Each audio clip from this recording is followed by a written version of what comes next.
Pagkagising ng presidente, agad niyang naramdaman na parang gumuho ang mundo niya. Dahil may katabi siyang babaeng may bigat na 300 libra. Hindi niya mapigilang makaramdam ng matinding pagduwal. Kaya agad siyang tumakbo sa banyo at sumuka. Sa oras ding iyon ay naguguluhang nagising si Mataba. Sakto namang narinig niya ang presidente sa banyo na nagsabing mananagot siya. Ang lakas ng loob na sumampa sa kama ko. At binastos ako. Hindi ko siya mapapatawad. Nang marinig ni Mataba na idedemanda siya ng presidente. Sa takot niya ay dali-dali niyang pinulot ang mga damit at sapatos niya at tumakas. Lumipas ang 6 na taon sa isang iglap. At nagkaroon ng trauma ang presidente pagkatapos ng gabing iyon. Para naman makahanap ng mapapangasawa ang presidente. Sobrang nag-alala ang Donya. Araw-araw siyang nagtatawag ng iba't ibang babae para iharap sa presidente. Pero isang tingin lang ng presidente. Kayo. Pumunta sila sa ospital para magpatingin sa doktor. Pero sinabi ng doktor na may sakit na takot sa babae ang presidente.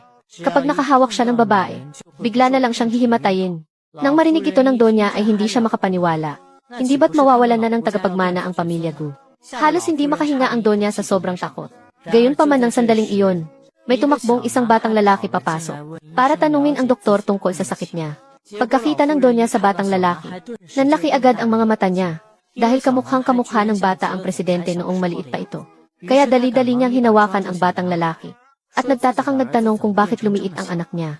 Yunting ko, anong malubhang sakit ang nakuha mo? Bakit ka naging ganyan kaliit? Lola, nagkakamali po kayo ng yakap. Ano? Inalo rin ng presidente ang Donya at sinabing nagkamali siya ng kinilala. Dito lang napagtanto ng Donya na hindi niya anak ang batang lalaki. Pero habang tinitingnan ang mukha ng bata na kamukhang-kamukha ng presidente, pakiramdam niya ay siguradong apo niya ang batang ito. Kaya nagmamadali niyang tinanong ang presidente kung may nakarelasyon ba siyang babae noon. Agad namang naalala ng presidente ang babaeng may bigat na 300 libra. Ma, huwag mo nang banggitin ang babaeng iyon. Tuwang-tuwa naman ang Donya nang marinig ito. Dahil ibig sabihin nito ay may nakasiping ang babae ang presidente. Kaya nagmamadaling tinanong ng Donya kung ilang taon na ang bata at kung nasaan ang mga magulang nito ngayon. Sinabi ng batang lalaki na 5 taong gulang na siya. Walang papa at mama lang ang nag-aalaga sa kanya. Pagkarinig nito ng Donya, sigurado na siyang apungan niya ang batang lalaki. Kaya dali-dali niyang tinawag ang doktor para ipa-Steffi test ang batang lalaki. Ma, baliw ka na ba? Hindi ako baliw.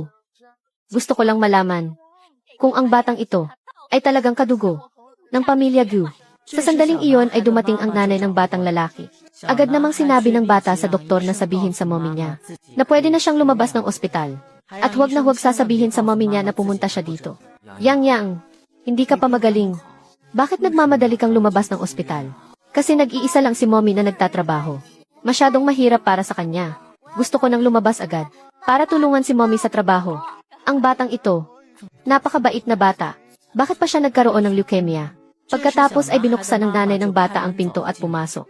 Sakto namang hawak ng presidente ang cellphone niya para sagutin ang tawag. Agad ding lumapit ang batang lalaki sa tabi ng mommy niya.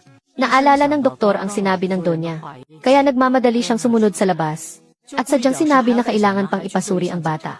Pinauwi muna niya ang babae para ihanda ang medical records. Madiskarte talaga itong si Dr. Huang. Alam niyang dadalhin ang bata para sa Steffi test.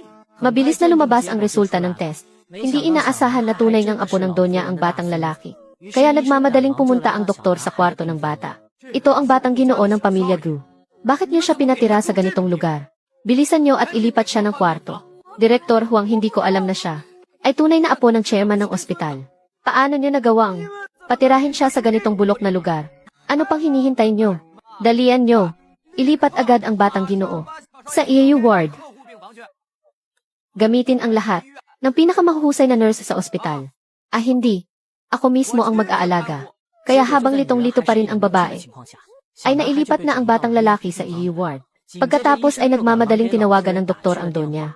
Pero kasalukuyang tinatanong ng Donya ang presidente tungkol sa babae noon. Nasusuka naman ang presidente tuwing naaalala niya ang babaeng may bigat na 300 libra. Nagbanta pa siya sa Donya na magpapari siya kapag nagtanong pa ito.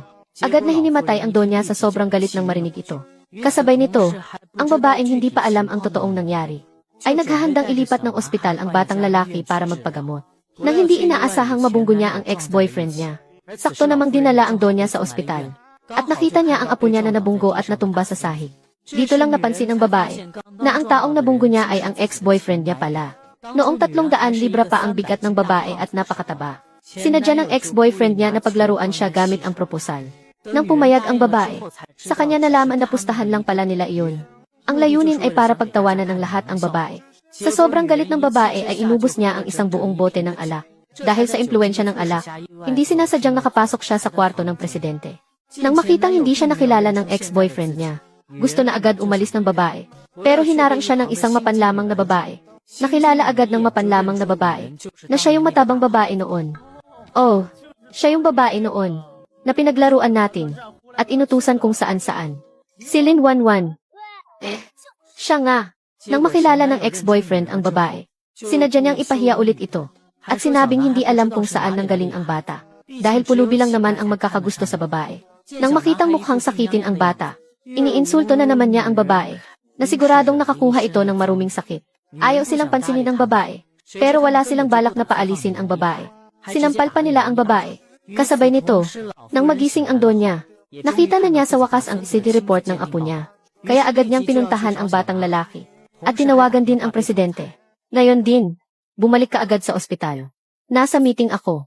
Anong meeting ang pinagsasabi mo? Sinasabi ko sa iyo, yung batang nasa ospital kahapon ay tunay mong kadugo. Dugo at laman ng pamilya Gu. Hinayaan mo siya sa labas na maghirap ng 6 na taon. 6 na taon? Ano? Hinayaan mong maghirap ang mag-ina. Isa kang makasalanan. Ngayon din mismo. Hanapin mo ang babaeng iyon para sa akin. Pakasalan mo siya. Bigyan mo ng pangalan ang mag-ina. Sinasabi ko sa iyo, hindi ako nakikipag-usap. Utos ito. Kung hindi, isipin mo na lang na wala ka ng ina. Hindi inaasahan ng presidente na ipinanganak pala ng matabang babaeng iyon noon ang anak niya. Kasabay nito, inaapi pa rin ng ex-boyfriend ang babae. Pinipilit niyang lumuhod at humingi ng tawad ang babae bago sila paalisin.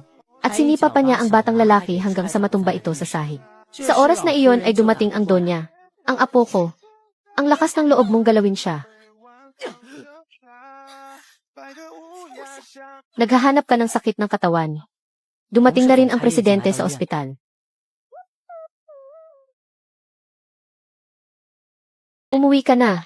Alagaan mo si Yang Yang. Ma, may ginagawa ako ngayon at hindi makaalis. Mayroon pa bang mas mahalaga pa sa apo at manugang ko? Binabalaan kita. Kailangan mong pakasalan ang nanay ni Yang Yang. Kung hindi, malalagot ka sa akin. Kahit mamatay ako, hindi ko siya papakasalan. Kung gusto mo, ikaw ang magpakasal. Kapag hindi mo pinakasalan ang nanay ni Yang Yang, isa kang masamang tao. Mas masahol pa sa hayop, Secretary Wang. Ang lakas ng loob mo. Kahit ang donya ay hinaharang mo. Pasensya na, Aling. Nagbilin pahirapan ang isang babae. Dapat lang naturuan ng leksyon ang babaeng iyan. Para kay Yang Yang at sa nanay niya. Sige, magmura ka pa. Mas ginaganahan ako habang nagmumura ka. Buksan ang pinto. Lumabas ka dyan. Buksan ang pinto. Huwag buksan. Mawala ka na sa katinuan. Sa akin ka magalit. Kasalanan ko ang lahat. Huwag mong pahirapan si Wan. Bakit hindi mo naisip ang nanay ni Yang Yang? Ma, sobra mo akong binigo. Ginagawa ko ito para turuan ng leksyon ang malanding babaeng iyan. Para din ito sa kabutihan mo. Kapag pinakasalan mo ang nanay ni Yang Yang, mabubuo na ang pamilya natin. Kapag ipinagpatuloy mo ang pakikipagharutan sa babaeng iyan, ang pamilya Gu ay masisira sa mga kamay mo. Para sa kabutihan ko, pinipilit mo akong pakasalan ang taong hindi ko mahal. Para sa kabutihan ko ba iyon? Tama na. Kapag hindi mo pinakasalan ang nanay ni Yang Yang, tatawaging anak sa labas si Yang Yang. Inisip mo ba ang mararamdaman ng mag-ina? Kapag sinuway mo pa ako dahil sa malanding iyan, kakalimutan kong naging anak kita. Simula ngayon, hindi ang asawa mong iyon. Pinakuhaan ni Mama ng i-test. Si Yang Yang. Si Yang Yang ay anak ko. Pinipilit ako ni Mama na pakasalan ang nanay ni Yang Yang. Pero hindi ko inaasahan na ikaw pala iyon. Kaya, ayaw mo talagang pakasalan ang nanay ni Yang Yang at iniiwasan mo siya. Dahil, nag-aalala kang ang mapapakasalan mo ay yung babae noon na matabang 200 libra ang bigat. Tama ba? Hindi. Wan. Hindi iyan totoo. Ako, ayaw. Totoo ang lahat ng sinabi ko. Sa loob ng 6 na taon, Ipinakilala ako ni Mama sa maraming babae. Pero nahihilo ako kapag nakikita ko sila. O kaya nasusuka. Ikaw lang. Kapag nakikita lang kita, gumagaling ako. 1-1. Totoo ang nararamdaman ko para sa iyo. Noong gabing iyon, pareho tayong hindi nakita ang mukha ng isa't isa. Hindi ko pa nasasabi sa iyo. Ang mga salitang iyon, umalis ka na agad. 1-1. Pakasalan mo ako. Ang buong group ay sa iyo na. Pati ang buhay ko ay sa iyo lang. Ako, pus na iyon. Pwede na tayong maglaro doon. Yehey! Aling, ang bait niyo po kay Yang Yang. Talaga po. Salamat po. Huwag mo na akong tawaging Aling. Tawagin mo akong Mama. Noong mga nakaraang taon, nagkulang ako sa inyong mag-ina. Hindi ako naging mabuting biyenan. Ma, tapos na po iyon. Sa wakas tinawag mo rin akong Mama. Mabuti naman. Mabuti naman. Ma, gusto ko pong umuwi muna. CJ, sasamahan kita. Kailangan ko ring makita ang mga balay ko. Sige po. Boss Gyu, ito na po ang plano para sa demolisyon ng buong Lin Family Village. Boss Gyu, kung gusto niyong guminhawa ang buhay ng pamilya ng asawa niyo, hindi niyo na kailangang magpakahirap pa ng ganito. Bakit hindi niyo na lang sila dalhin dito? Mas madali pa iyon. Mahirap basahin ang isip ng tao. Hindi ko alam kung sino ang tapat na nagmamalasakit kay Wanwan. Tama kayo. Mahirap malaman ang tunay na kulay ng tao. Bayaran niyo sila ng 5 beses ng presyo sa merkado. Walang labis, walang kulang. Gusto kong ang mga totoong nagmamalasakit kay Wanwan ay hindi na mag-alala sa pera habang buhay. Masusunod, aasikasuhin ko na agad. Maghiwalay tayo. Kayo ang bahala sa ang sira-sirang bahay namin ay babayaran ng 500 milyon. Opo, ang Gyu Group ay magbabayad sa inyo ng 500 milyon. Ma, mayaman na tayo. Bilyonaryo na tayo. 500 milyon. Hindi natin maubos iyon kahit ilang henerasyon pa.